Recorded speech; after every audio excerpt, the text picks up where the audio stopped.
Trump administration will establish a clear principle that will govern all decisions pertaining to immigration. And we will be tough, and we will be even extreme. We should only admit into this country those who share our values and respect our people. In the Cold War, we had an ideological screening test. The time is overdue to develop a new screening test for the threats we face today. I call it extreme vetting. I call it extreme vetting. Our country has enough problems. We don't need more, and these are problems like we've never had before. One of my first acts as president will be to establish a commission on radical Islam, which will include reformist voices in the Muslim community who will hopefully work with us. We want to build bridges and erase divisions. The goal of the commission will be to identify and explain to the American public the core convictions and beliefs of radical Islam, to identify the warning signs of radicalization, and to expose the networks in our society that support radicalization. We will also keep open Guantanamo Bay and place a renewed emphasis on human intelligence. Drone strikes will remain part of our strategy, but we will also seek to capture high-value targets to gain needed information to dismantle their organizations. We will defeat radical Islamic terrorism, just as we have defeated every threat we've faced at every age and before. But we will not, remember this, defeat it with closed eyes or silenced voices. We have a president that doesn't want to say the words. Anyone who cannot name our enemy is not fit to lead our country. Former Florida Congressman Lieutenant Colonel Allen West goes on the record. Good evening, sir. Good evening, Greta. How are you? Very well. So this was billed in part as a speech that would lay out Donald Trump's plan to destroy ISIS. Are you satisfied with the speech? Did you get that information?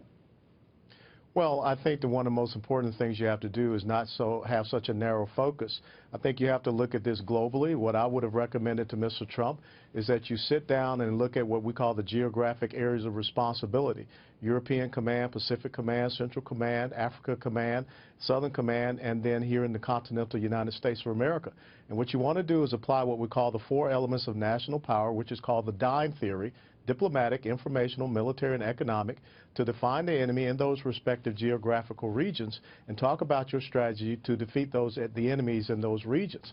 I think that when we try to narrow this focus down to just ISIS, we miss out on the greater global Islamic jihad issue that we have.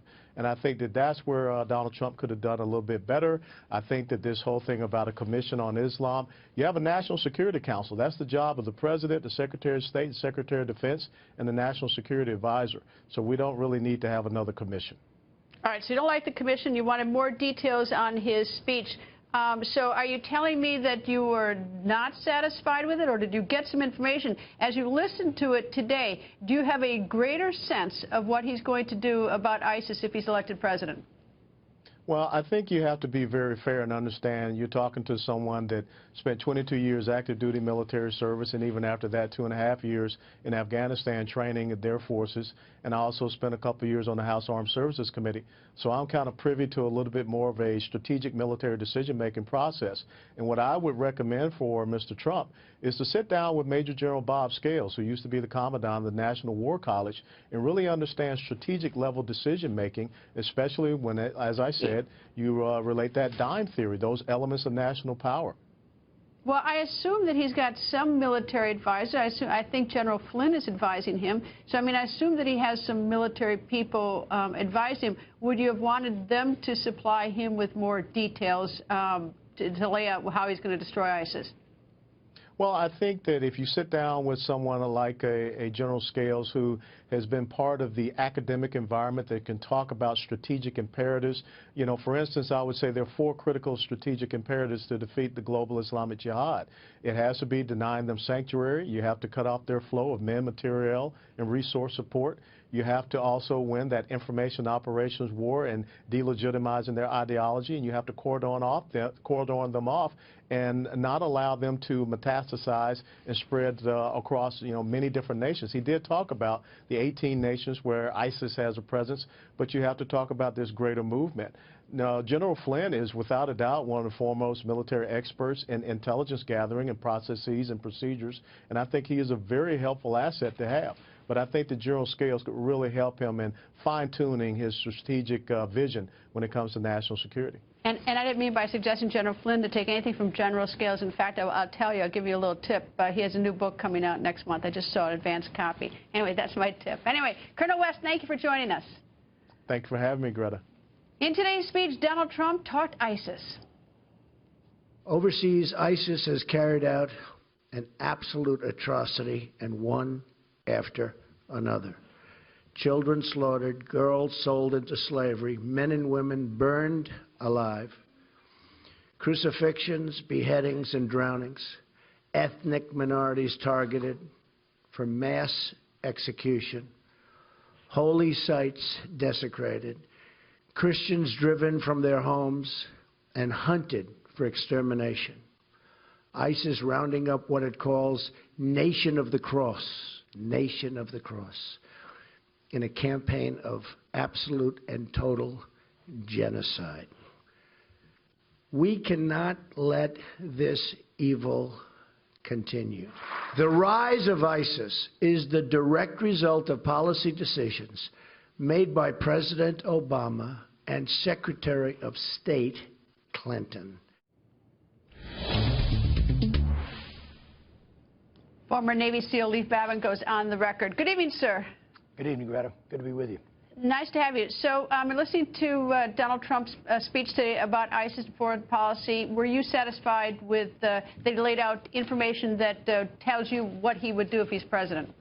What I liked about his speech today was that he acknowledged the threat. And we talk about this with leadership all the time. Successful leadership requires a brutally honest assessment of yourself, of your team, and certainly of your adversary. And in this case, there's no way under the Obama administration, and certainly Hillary Clinton would continue that, if you deny who your enemies are, that they're even a threat, and try to gloss them over with talking points or spin them to your political advantage, we're never going to actually solve that. So it was very refreshing to see him acknowledge the nature and seriousness of the threat. You know, there weren't many details, but you know, I'm not sure I was looking for details from either one of them, because I don't know if you can lay out details about your military action. At least I don't know if you can lead it, you know, in great detail. I think you have to give your ideology, your theory, give you some of your general positions. But some people may be dissatisfied that he didn't say, you know, more details. But I don't expect that from either one of them. Do you? I certainly didn't hear any details today, but I think you're right. I mean, I think we've put out way too much detail over the last 8 years or so of the Obama administration, and that's unnecessary. I think we can talk in general talking points, and the reality is this is not that hard of an enemy to defeat. It requires some U.S. troops involved, but we have got some outstanding military leadership on the ground in Iraq and Syria today that can make this happen. All we have to do is tell them, we need you to win. You tell me what you need to win. Give them what they need, and they'll get it done.